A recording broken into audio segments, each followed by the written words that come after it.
It's time for Market Explainer, your number one business news podcast. Hosted by Danny and the big man.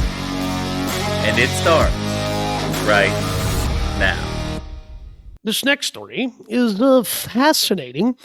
So It's BuzzFake. Yeah, okay. Well, no, here's why it's fascinating. There's a reason why I find it fascinating.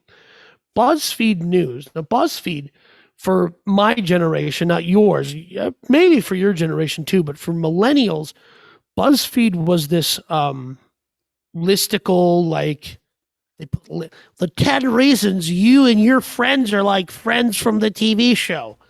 Dumb articles like that. Yes. And you're right, millennials. Yes. Right. It was kind of the culmination of millennial internet, if you want to say that. Yes. And Jonah Peretti, whose sister, Chelsea Peretti, is on whatever that TV show is on Fox, 99, something, Unit 99, Brooklyn Nine-Nine. That's what it is. Oh, yeah. Yeah. Love Brooklyn Nine-Nine. Nine-Nine! Yeah, okay. That's cool. Never even seen an episode of it. I just know the one clip of anyways. Yeah, go ahead. He's been on a buying spree. He bought up Complex Networks. He bought up Huffington Post. He bought up a bunch of different stuff. So they have been, and they went public last year. I think we talked about this in December of 2021. They went SPAC. Right. They went SPAC. And I really want to have a brief dialogue here with the big man about why he keeps saying SPAC when it's SPAC. It's like saying GIF instead of GIF. Well, no, it is GIF because graphic, you don't say Jaffic. So it is 100%. Even though the guy that invented the GIF died this week. And I he don't said remember GIF, his and name. he would say GIF, yeah. And he would say GIF, but anyway. Yeah. I do say Jaffic, by the way. This movie has Jaffic content. I say it all the time. So I say SPAC because that's how I was taught. People say SPAC, whatever. Both is correct. Fine. All right, SPAC. So, yeah, okay. So they went public via SPAC. And here's what's interesting. I was reading a bunch of articles in preparation for this because I do a ton of research. Sure, you didn't know, sure. I'm the research end of this show. They expect different people in the industry, investor types and analysts believe that if they shut down BuzzFeed News, that could add $300 million to BuzzFeed's market cap.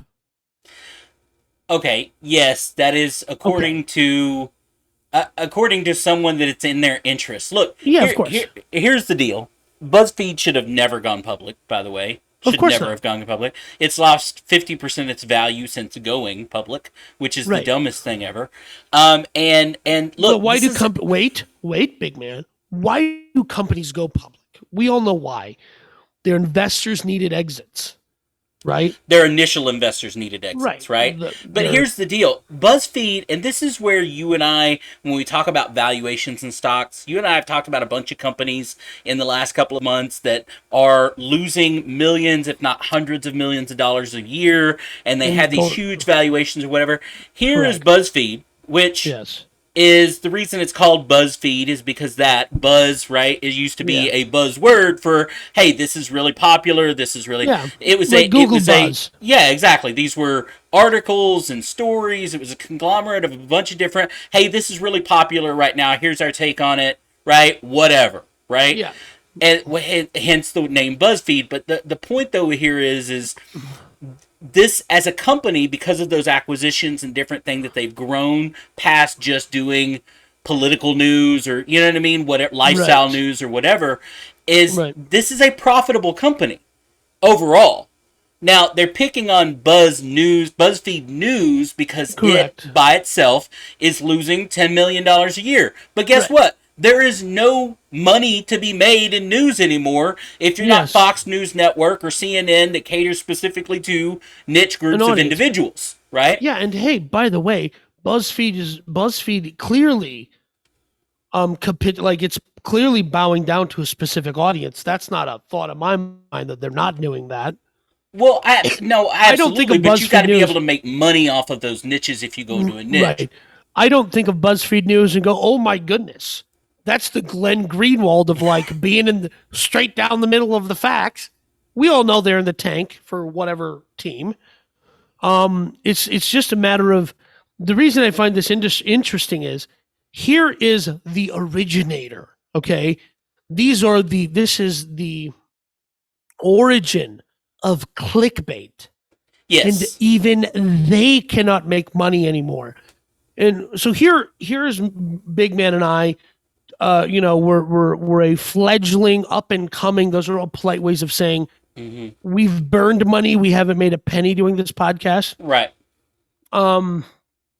And where there's this groundswell of people saying, "Hey, new media isn't even going to be new; it's already happening." Correct. People are already trusting Joe Rogan more than they trust CNN. So, how is it this new media company that was the pioneer of clickbait, that was the pioneer of all the stuff that is now mainstream tactics? How things are done. Yeah. They wrote the playbook on making this kind of stuff. They can't even make money in news anymore. They're losing $10 million a year. And their stock is under $10 a share, right? The idea to me that $5 a share, and that's the point. Is you had that like you said, the initial investors got paid, right? And now, and again, this is part of the problem with going public. When you go public, you answer to investors, right? Yeah. You no longer control the show of your own opinions and whatever. Right. So you answer to investors, and what turns out, guess what investors like? They like profits because that makes them money. Guess what investors don't like? They don't like anything that loses them money. So even though BuzzFeed as a stock, as a conglomerate, making money, this division over here is costing us $10 million a year, right? And just flat out profits. We should get rid of it, and guess what? That adds to our stock price, right? Well, so the problem is you can't do that. You can't do that. Right. So here's what I think it's fascinating that they're trying to figure out how to make this thing continue. I mean, I don't see a future for news like they put out, right? It's just none of it's hard hitting, none of it's interesting, right? Well, not necessarily. It's not necessarily. And you keep saying, I look, I know you have issues with BuzzFeed, but you're talking about an organization, a newsroom, like the newsroom that's losing millions of dollars, has won 2 Pulitzer Prize awards, right? And a George Polk Award, right? Now, so this is not just some jackwagons, right? Writing internet blogs, and I don't have any information. These are true to life journalists. Now, again, I'm not putting them up there with Walter Cronkite or anything. Also, garbage. Just saying, Walter Cronkite was garbage, but yeah. I'm just saying there are legit news people, and guess what? Here's the people they're laying off, by the way, to try and save money, to try and save this newsroom. They're laying off the people that do investigations, that write articles on inequality, that write articles on politics and or science. Yeah. These are not the people that we need less of. Yeah, no. So, of course, on this podcast, the Big Man and I have a lot of different ideas. We love each other, but we have a lot of different ideas. We are an example for the world. We are a black and white cookie. We are harmony. Different ideas, different views, different skin colors, and here we are getting along. And I'm saying, no, these are the people you need to fire, okay? Get rid of these garbage people. Get back to which Disney princess are you? But let me just say also this. He's, Big Man said they won a couple of Pulitzers. This guy named Walter Duranty, in the 30s, pretended like the USSR was not having a famine, which killed like millions of people. Mm-hmm. And then later in the 90s, the New York Times, where he wrote for, now people have gone to the Pulitzer organization and said, hey, you need to revoke his Pulitzer. Sure. And they didn't do it. And the New York Times, where he wrote these articles denying a famine, which he was watching because he lived in Russia. Mm-hmm. New York Times said, in the 90s, so we're talking 60 years later, was yeah, that was some bad reporting on our part. So I'm going to go with their scum. BuzzFeed News, probably also in that vein, bad people.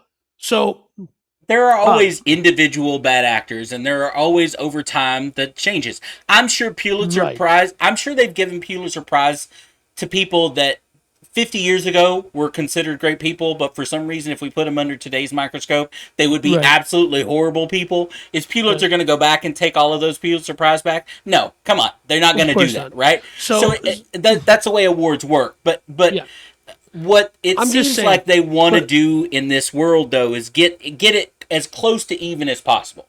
They don't want it to continue to lose money, but they want to get it to as close to even as possible. So here's the other thing.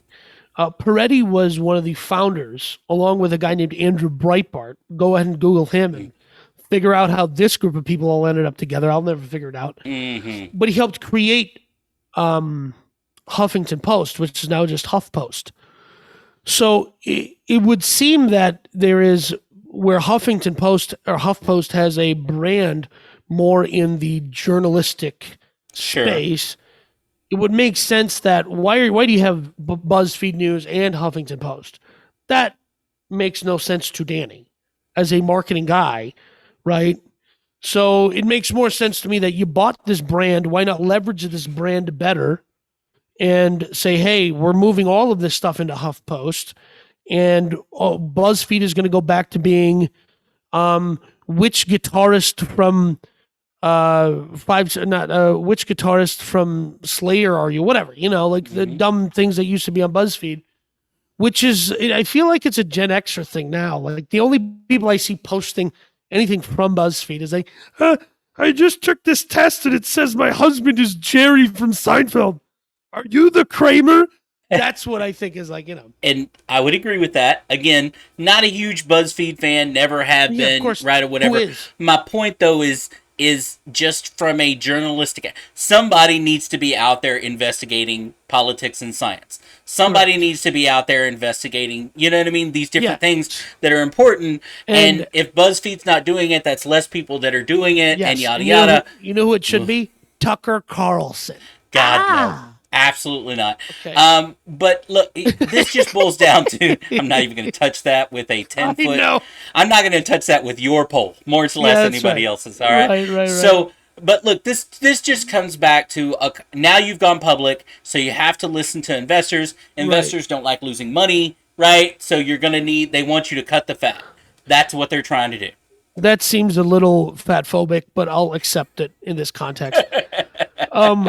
You are, in fact, the big man, so I guess you can say stuff like that. But I just want to close this out by saying, do you know what Danny wants to see? Danny wants to see a old-style 90s corporate raider like Carl Icahn come in, buy up enough of the stock to be an activist investor. I wouldn't mind the Pershing Square guy. I can't remember his name off the top of my head. I would love to see one of them end up with enough board seats to move the needle on BuzzFeed and just be like, here's what we're going to do. We're going to start printing newspapers. Which, by the way, I've looked at putting out because of all of the difficulties individuals of my perspective might have in going digital. I thought, hey, what if I just start putting out an actual magazine? It's ridiculously expensive, ridiculously inexpensive. Sorry, the opposite. It is so cheap. I could put out a magazine so easily. And there's like 20 different services that are like, yeah, we'll print and ship everything for you. I'm like, that's hilarious. That is hilarious. You do need your own magazine. That's what it is. That's correct. All right. We're going to jump into the next story, but I want to let you know that Market Explainer is brought to you by Big Man Gear. If you didn't know this, Big Man Gear is this guy's idea of a merchandise brand, and it's fun. He has some interesting designs. You can go to bigmangear.com. That will send you over to the Amazon store, and they're print and shipped by Amazon, so it makes everybody's life easier.